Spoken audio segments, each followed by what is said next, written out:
Baik, Assalamualaikum warahmatullahi wabarakatuh. Om Swastiastu, Namo Buddhaya, Shalom, salam kebajikan, salam sejahtera untuk kita semua. Pada video kali ini kita akan membahas tentang swaklola. Kalau dari regulasi pengadaan barang jasa pemerintah, mulai dari Perpres sebelum-sebelumnya gitu ya, ada perbedaan antara swaklola dengan cara pengadaan yang lain begitu. Nah, kalau di Perpres 4 tahun 2010 disebutkan gitu ya cara pengadaan, kalau saya tidak salah ingat di pasal 3 atau pasal 4 begitu. Proses pengadaan barang jasa pemerintah itu bisa dilakukan melalui dua cara, yaitu swaklola dan atau pemilihan penyedia. Nah, ini sudah bergeser ketika kita di Perpres 16 2018 kita menggunakan istilah cara pengadaan itu ada dua, yaitu swaklola dan atau penyedia. Nah, jadi di era Perpres 16 2018 termasuk di perubahannya di Perpres 12 2021, cara pengadaan itu sudah semakin spesifik, meliputi dua hal, yaitu swaklola dan penyedia gitu ya. Beda dengan yang di Perpres sebelumnya, cara pengadaan itu swaklola dan atau pemilihan penyedia. Nah, sekarang di penyedia itu sudah menjadi satu cara utuh gitu ya. Melalui penyedia itu ya bisa dari berbagai macam cara gitu ya. Penyedia itu ada yang dari pemilihan penyedia yang reguler, yaitu tender, seleksi, pengadaan langsung, e-purchasing, penunjukan langsung, tender cepat gitu ya. Dan mekanisme pengadaan yang dikecualikan ya, pengadaan khusus ya. Pengadaan khusus itu ada berbagai macam, mulai dari tender seleksi internasional, pengadaan di luar negeri, termasuk di dalamnya adalah pengadaan dikecualikan, pengadaan darurat, dan lain-lain. Pada prinsipnya mau aturan yang lama atau aturan yang baru yang sekarang masih berlaku, kalau kita berbicara swaklola itu jangan disamakan dengan proses pemilihan penyedia pengadaan langsung gitu ya. Jadi swaklola ini ya, kalau kita kaitkan dengan definisi kontrak di pengadaan barang jasa pemerintah, kontrak pengadaan barang jasa itu kan bisa dilakukan dengan penyedia dan atau penyelenggara swaklola, sehingga konteksnya adalah penyedia maupun swaklola itu sama-sama cara memperoleh pengadaan barang jasa pemerintah yang bisa dilaksanakan dengan jenis, dibagi dari beberapa jenis, yaitu barang, konstruksi, jasa lainnya, dan jasa konsultansi. Dan keempat jenis itu tadi bisa diintegrasikan. Cara pengadaannya bisa dengan swaklola, bisa dengan penyedia, di mana PA, KPA, PPK sebagai pejabat penandatangan kontrak melaksanakan pengadaan barang jasa itu tadi dengan swaklola ataupun dengan penyedia itu sama-sama diikat dengan sebuah kontrak gitu. Nah, kalau berbicara masalah pengadaan dengan swaklola, Bapak Ibu yang saya hormati, swaklola ini tadi kita harus ngelihat lagi gitu ya, sesuai tidak dengan tujuan pengadaan melalui swaklola. Salah satunya tujuan pengadaan dari swaklola itu tadi adalah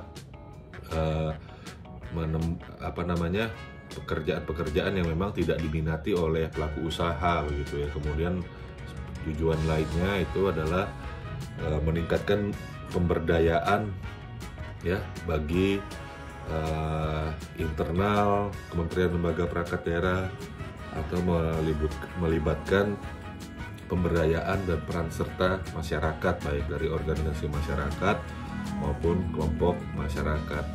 Juga dimungkinkan ya swaklola itu untuk dilakukan bersama kementerian lembaga perangkat daerah lainnya begitu. Jadi pola pikirnya ya untuk melaksanakan kegiatan-kegiatan yang memenuhi dengan kriteria tujuan dari swaklola itu tadi, untuk melaksanakan apa? Paket-paket pekerjaan yang tidak diminati, salah satunya ya, salah satu tidak diminati oleh pelaku usaha begitu. Nah, atau memang secara regulasi diatur memang tidak dimungkinkan dilakukan oleh pelaku usaha. Contoh yang tidak mungkin dilakukan oleh pelaku usaha adalah pemungutan pajak. Itu undang-undang perpajakan pasti menyampaikan bahwa proses pengelolaan pajak itu tidak boleh diborongkan atau di pihak ketigakan. Nah, itu jadi sesuatu yang wajib dilaksanakan dengan swakelola begitu. Nah, ketika kita berbicara swakelola, itu ada tahapan perencanaan juga sama seperti dengan penyedia. Ketika kita sudah menetapkan bahwa di perencanaan pengadaan ini akan dilaksanakan dengan swakelola, pertimbangannya adalah make or buy, membuat atau membeli. Kalau kita memutuskan untuk membeli, maka kita melaksanakannya dengan penyedia. Kalau kita memutuskan untuk melaksanakannya dengan membuat sendiri, making gitu ya, maka kita melaksanakannya dengan cara swakelola. Nah, tahap cara berpikirnya adalah apakah pekerjaan tersebut sesuai dengan tujuan dan kriteria swakelola begitu. Kalau tidak, maka kita bertanya lagi, apakah dapat dilakukan oleh penyedia begitu kan?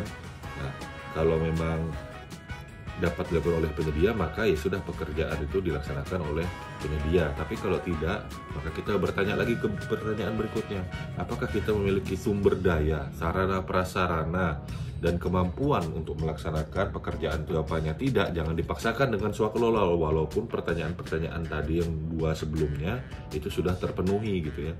Ya. Kalau memang kita tidak memiliki kemampuannya, maka lakukanlah dengan cara penyedia. Nah, ketika melaksanakan pekerjaan itu dengan cara swakelola, gitu ya, ada sumber daya yang memang kita miliki, Bapak Ibu, ada sumber daya yang bisa kita acquire atau kita peroleh nantinya. Nah, contoh, tidak semua pekerjaan itu 100% pasti dengan swakelola. Kalau pekerjaan yang sifatnya swakelola untuk menghasilkan pekerjaan konstruksi, gitu ya. Nah, itu kan ada material-material yang perlu dibeli lagi gitu kan.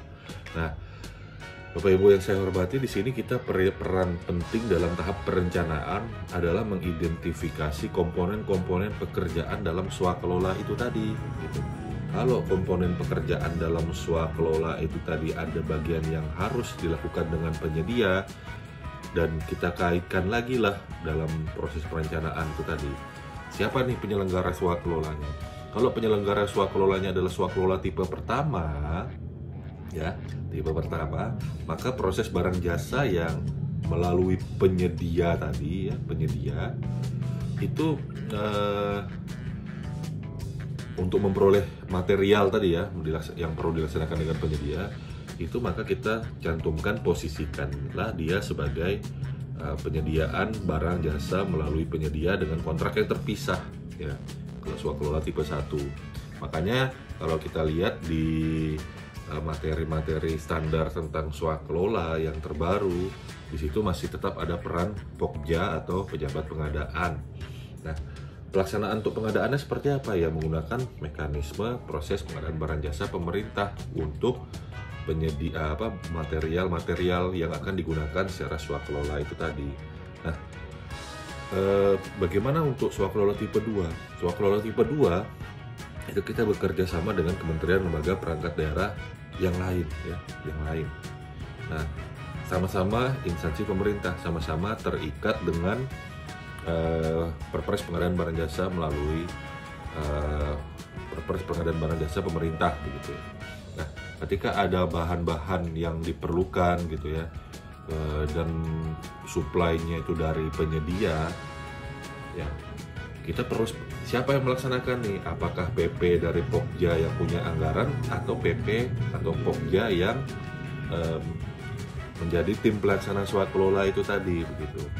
Nah, ini perlu dituangkan, disepakati di proses pengadaan perencanaan ya, dan proses persiapan gitu. Dalam tahapan persiapan pengadaan melalui swakelola, yaitu kita merancang naskah kontrak swakelola, tuangkan gitu ya. Nah, tentunya kalau sudah yang ada penyedia bahan barang jasa yang diperoleh dari penyedia untuk menunjang swakelola ini tadi, ya itu wajib diumumkan di RUP. Nah, kalau saya pribadi berpendapat ya itu diumumkan saja di RUP gitu. Misalkan material, alat tulis kantor, peralatan-peralatan penunjang lainnya, itu diumumkan terpisah sebagai penyedia begitu. Nah, nanti kode-kode RUP itu tadi dicantumkan barang jasanya ya, yang harus melalui penyedia itu tadi. Nah, lalu nanti ketika disepakati, oh ternyata ini adalah pengadaan barang jasa yang melalui penyedia, itu dilaksanakan oleh PA, KPA, PPK pemilik anggaran, ya berarti kita tinggal melaksanakan proses pengadaan seperti Perpres yang sesuai dengan di pasal 38 ayat 1 begitu ya. Nah, ya, atau 41 kalau untuk jasa konsultan ayat 1 seleksi dan sebagainya. Nah, kalau yang 38 ayat 1 pengadaan langsung dan sebagainya. Nah, jadi yang mengadakan adalah proses di pengadaan barang jasa melalui penyedia di pemilik anggaran gitu. Nah, kalau yang mau melaksanakan proses pengadaan ini tadi adalah pihak penyelenggara swakelola di swakelola tipe 2, ya berarti perlu di state lagi nih dalam tim pelaksananya gitu ya. Tim pelaksana dalam tim pelaksana Anda, karena kita ini sama-sama instansi pemerintah, Anda yang mau mengadakan, ya ini kami kasih nih kode RUP-nya A, B, C untuk 3 item, misalkan 3 item ya, 3 item ini yang Anda mau adakan. Nah, Anda tunjuk nih, kami dari PPK-nya kami yang menyetujui nanti mengorder pengadaan atau kelompok kerja pemilihan Anda untuk melaksanakan proses pemilihan penyedianya. Nah, itu nanti langsung ujung-ujungnya dituangkan di rancangan kontrak swakelola. Nah, untuk swakelola tipe 3 dan tipe 4 pendekatannya mirip dengan swakelola tipe 2 tadi gitu. Disepakati dulu nih proses pengadaannya, siapa yang melaksanakan. Ya. Kalau yang melaksanakan adalah di tipe 3 dan tipe 4 ini adalah PA dari unsur PA, KPA, PPK yang punya anggaran, maka proses pengadaan untuk barang-barang yang disuplai tadi adalah melalui penyedia. Tapi kalau disepakatinya kami nih organisasi masyarakat atau kelompok masyarakat yang melaksanakan gitu kan, nah maka ini menjadi proses yang kalau dicantumkan di dalam RUP-nya, ini adalah penyedia dalam swakelola gitu ya. Nah, jadi prosesnya ini harus clear sejak awal begitu.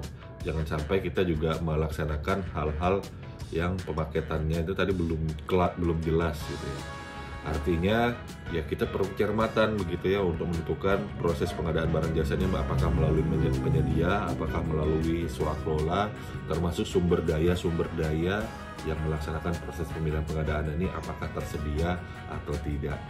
Nah, kalau memang tidak punya kemampuannya, berarti memang karakteristik pekerjaan itu perlu dipertimbangkan kembali. Apakah cocok dengan swakelola? Baik, demikian Bapak Ibu terkait dengan swakelola. Semoga artikel vlog video log ini tadi bermanfaat. Semoga juga membuka ruang diskusi yang memang bisa berkembang lebih jauh untuk membicarakan proses pengadaan barang jasa melalui cara swakelola. Saya mohon maaf bila ada penyampaian saya yang kurang-kurang atau keliru atau salah kata yang mungkin menyinggung dan hal-hal yang kurang tepat, silahkan nanti dikoreksi. Demikian yang bisa saya sampaikan. Tetap semangat, tetap sehat, tetap berintegritas, dan salam pengadaan.